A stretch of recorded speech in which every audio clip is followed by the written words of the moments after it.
అండి, నేను మీ జయపాలని మాట్లాడుతున్నాను. సో కన్సిస్టెన్సీ అయితే నేను తీసుకోవడం జరిగిందంట వెస్టేజ్ కంపెనీలో. సో ప్రతి నెల నేను 2200 ప్రోడక్ట్ తీసుకున్నాను. సో 5 నెలలు వచ్చేసి నాకు 1250 రూపాయల ప్రోడక్ట్ ఫ్రీ వచ్చింది అనమాట. సో ఇది ఏంటంటే మనము 1250 రూపాయల ప్రోడక్ట్ అయితే కంపెనీ వాళ్ళు ఏదైతే ఓచర్ ఇస్తారో ఆ ఓచర్ ప్రకారం మాత్రమే మనకి ఇవ్వడం జరుగుతుంది, మన ఇష్ట ప్రకారం ఇవ్వరు. ఇంకోటి ఏంటంటే 3250 రూపాయల ప్రోడక్ట్ అయితే మనం తీసుకున్నాం అనుకోండి, 5 నెలలకు వచ్చేసి మనకు 2515 రూపాయల సామాను మన ఇష్ట ప్రకారం ఇస్తారనమాట. దానికి ఏం కంపెనీ వాళ్ళు అద్దెకి ఇవ్వరు అనమాట. అంటే వాళ్ళ ఇష్ట ప్రకారం ఇవ్వరు, మన ఇష్టం పోతే మనం తీసుకునొచ్చు అనమాట. సో ఏంటంటే మనము కింద ఉన్న వాళ్ళ డౌన్ లైన్స్ గిట్ట ఇదే నేర్పితే మాత్రం చాలా బాగుంటుంది, టీం గిట్ట డెవలప్ అవుతుంది.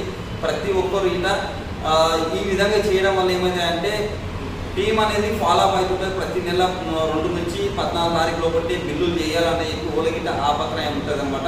తాపత్రయంతో వాళ్ళ గిట్ట ఏం చేస్తున్నారంటే అరే మన కింద మన అప్లైన్ చేస్తుంది, మన అప్లైన్ మనకి డూప్లికేషన్ చేస్తుంది కదా, మన గిట్ట ఆయన ఫాలో అప్ అయితే తొందరగా మూవ్ అవుతాం కదా ముందరికంట చెప్పి అనుకుంటారు.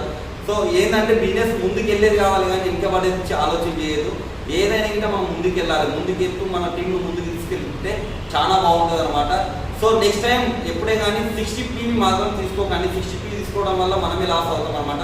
సో లాస్ అంటూ ఏం లేకుంటుంది, కానీ వాళ్ళ కంపెనీ వాళ్ళు ఏదైతే ఇస్తారో ఆ కంపెనీ ద్వారా మనకు తీసుకునేది ఇవ్వాలి, తీసుకోవాల్సి వస్తుంది.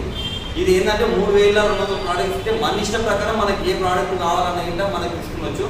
సో 2 బాగానే ఉండే బెనిఫిట్స్, 2 తక్కువ అటనికి రాదనమాట. అంటే మన ఇష్ట ప్రకారం ఉంటుంది, ఏదైనా ఇట్లా కంపెనీ ఇచ్చేది బరాబర్ అవుతుంది కానీ మనం ఇష్ట ప్రకారం ఉంటుంది, అంతకుమించి అయితే ఏం ఉంటుంది. సో ఈ మరొక వీడియోతో మీ ముందుకు వస్తాను. Thank you. Issue help.